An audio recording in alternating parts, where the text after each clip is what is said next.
it's Karen Dubs with Flexible Warrior, and tonight we're going to do a little sequence to help you with flexibility and recovery. I know a lot of you are training for races right now, or training hard to play football or whatever your sport is, and hopefully you're taking 10-15 minutes a day to practice some flexibility and some stretching. Okay, so a few quick tips from my book. Plug my book real quick, Find Your Flexible Warrior. It's on Amazon. In addition to your stretching, your foam rolling, your massage, all that good stuff, a few quick things that I like to use that are super easy to do. Of course, an Epsom salt bath. We all love that. But if you don't have a bathtub or are traveling and don't have a tub, the Epsom salt lotion is fabulous too, so you can probably get that on Amazon. Magnesium oil, again, another favorite of mine. It's a little sticky and can burn a little bit depending on where you put it, so use it on your feet. It absorbs well there and you won't find the stinging sensation. I'm a huge fan of doTERRA's Deep Blue. Awesome, especially if your back's a little sore, so highly recommend that product. And another thing that I use a lot of to help both with muscle cramps and even headaches, and just as a natural muscle relaxant, it will help you sleep if you use it before you go to bed, is Natural Calm, which is a magnesium supplement. So those are just a couple real quick tips that you can do in addition to your yoga flexibility practice, and of course in addition to your foam rolling and self-massage and massage appointments. All right, so I know you're tired, so this is only going to be 10 to 15 minutes at the most.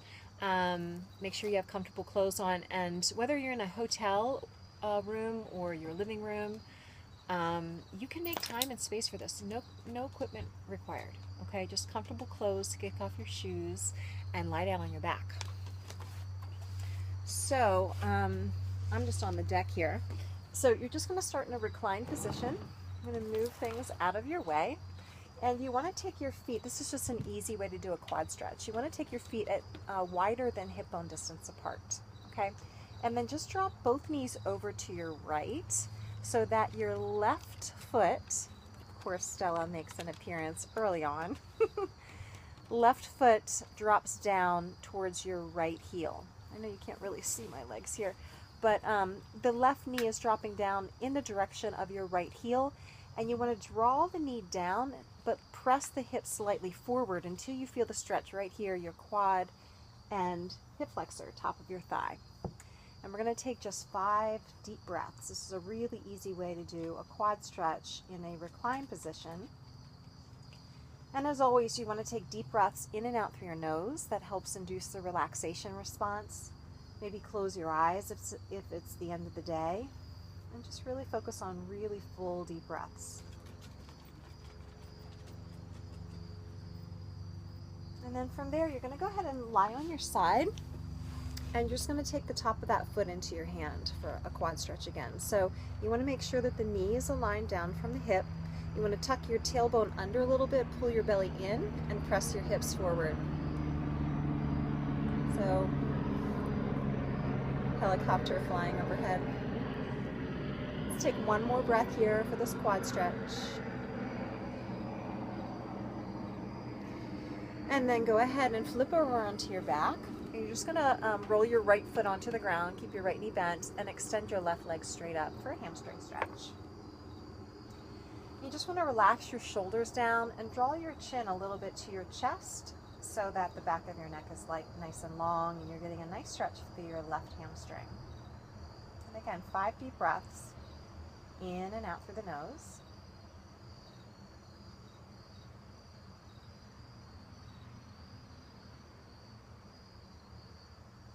And then from there, we're just going to place the left ankle over the right knee. Take your left hand on your left knee and push your knee away from your face. If that's enough of your stretch for your left hip, you're just going to stay there. Otherwise, you can pick your right foot up from the ground, hand slide underneath the right thigh, and open out that left hip. And let's take 2 more breaths there.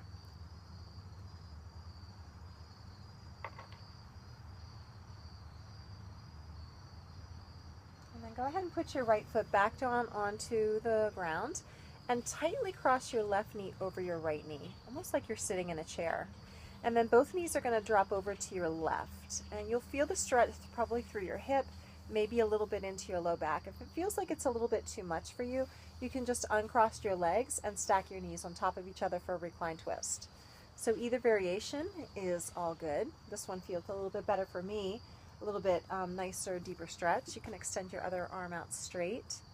And the top leg, so the left leg on top of the right for this side, you want to let that left leg hang heavy on the right leg. So it's going to increase the stretch without you having to do any effort at all.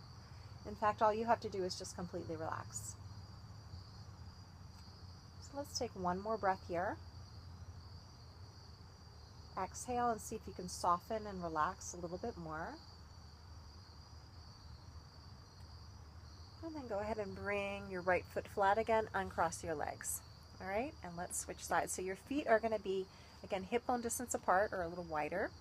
And then let's get the other side. So both knees are going to drop to the right now, or to the left, excuse me, and your right knee is going to draw down as your right hip presses forward and slightly up. And you'll feel that stretch right at the top of your right thigh into your quad. So you're rolling to the big toe side of that right foot. Take a nice deep breath. And exhale.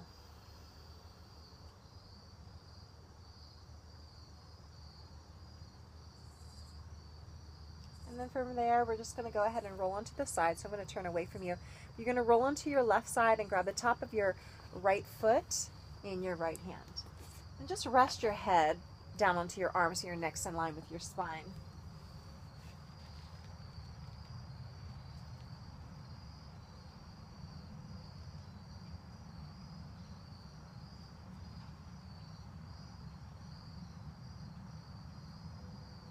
From there, you can go ahead and roll onto your back. Your left foot's going to come flat onto the ground. Your right leg's going to go straight up. You're going to interlace your fingers underneath your right thigh. Then chin a little bit to the chest. Extending the right leg straight up. And feeling that nice stretch in your right hamstring. Take a deep breath in through your nose. Relax your shoulders, face, neck, and jaw.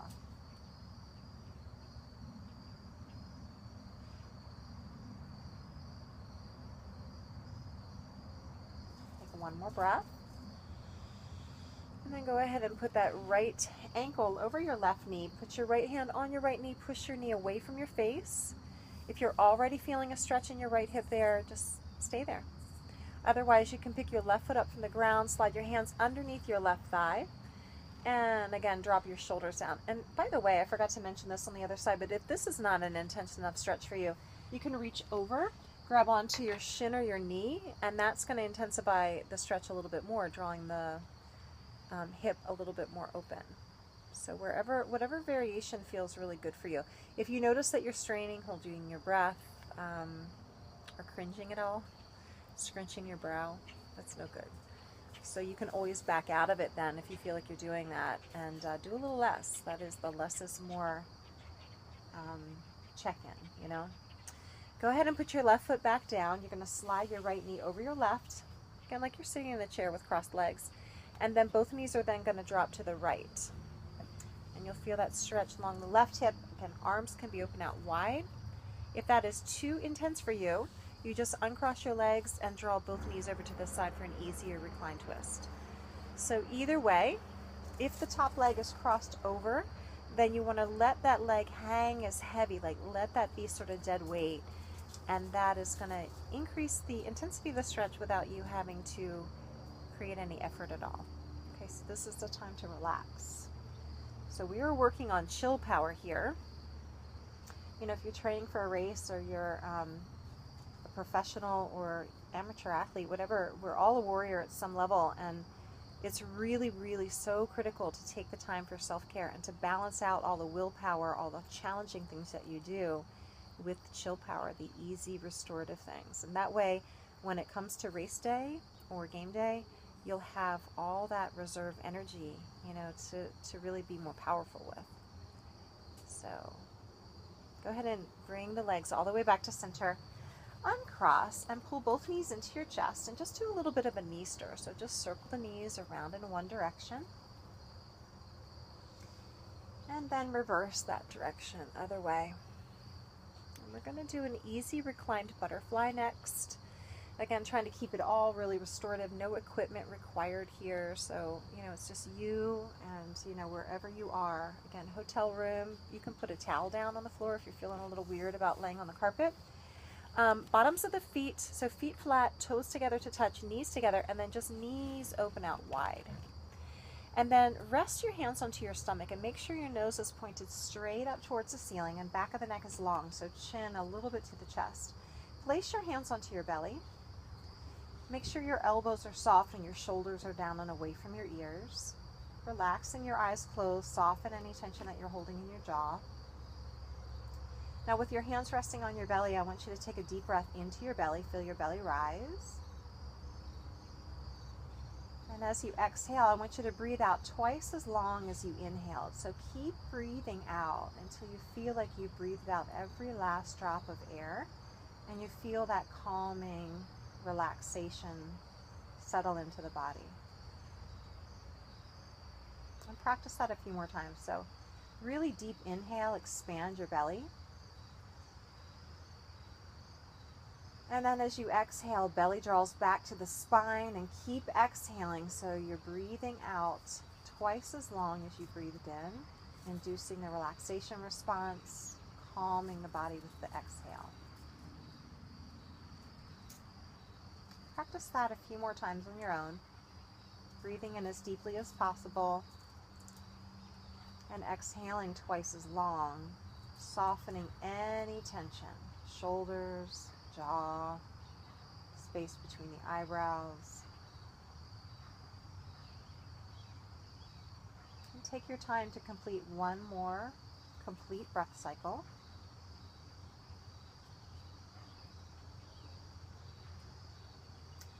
And then from there, take your hands underneath your thighs to support your knees together.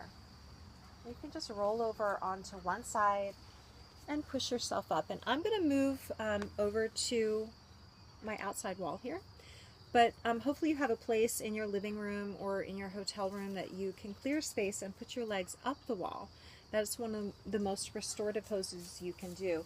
And once you get there, I want you to spend a good 3 to 5 minutes. So you want to scoot your tailbone and butt as close to the wall as you can so that when you swing your legs up, they're as high on the wall as you can get them. And then you can relax your arms down by your side, relax your shoulders down from your ears, and just take about, again, 3 to 5 minutes here, just inverting your legs, letting the energy drain, all of the fluids drain from the ankles and the feet. Again, a very restorative pose to do. Okay? Your job is to stay there for 3 to 5 minutes. Relax your eyes closed. Take an opportunity. Hello, Stella. To really allow yourself, go ahead and lay down. Lay down. Allow yourself to recover. Allow yourself to relax. And maybe you'll be lucky like me and have your puppy lie by your side. That'll keep you there a little bit longer. Okay, so thank you so much, and take your time to recover and fully recharge your batteries. I like to think of the image of a cell phone battery. At the end of the day, you're gonna charge it. Same exact thing. Let your batteries recharge. Okay, thank you so much. Namaste.